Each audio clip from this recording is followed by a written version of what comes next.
আসসালামু আলাইকুম, কেমন আছেন সবাই? আশা করি সবাই ভালো আছেন। যে যেখান থেকে এই ভিডিওটি দেখছেন সবাইকে শুভেচ্ছা জানাচ্ছি। আজকের ভিডিওতে জানিয়ে দেব কুয়েতের সর্বশেষ খবর। প্রথমেই জানিয়ে দিচ্ছি একটি ব্রেকিং নিউজ।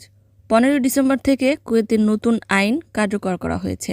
মাদক ও মনোরোগ সংক্রান্ত পদার্থের বিরুদ্ধে ডিক্রি নং 159 অনুযায়ী মাদক আইনের একটি বড় ধরনের সংস্কারের প্রতিনিধিত্বের কার্যক্রম শুরু হয়েছে।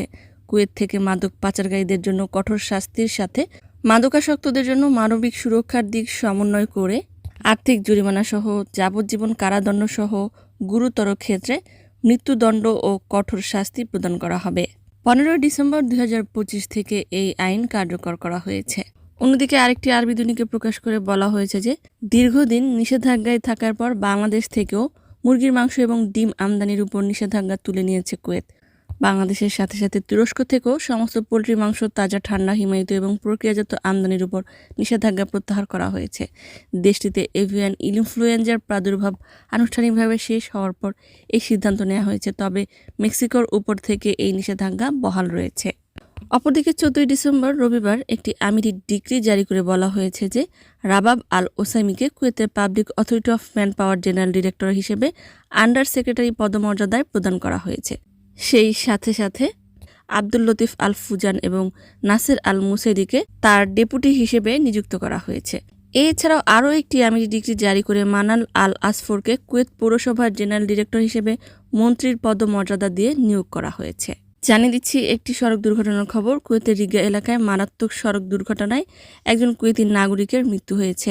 রিগা এলাকার ট্রাফিক সিগন্যালের সাথে পার্কিং করা একটি গাড়ির সাথে একটি মোটরসাইকেলের ভয়াবহ সড়ক দুর্ঘটনা ঘটে। এই দুর্ঘটনায় 20 বছর বয়সী একজন কুয়েতি নাগরিকের মৃত্যু হয়েছে। অপরদিকে কুয়েতের হাওলি এলাকা থেকে আরও একজন কুয়েতি নাগরিকের ঝুলন্ত লাশ উদ্ধার করা হয়েছে।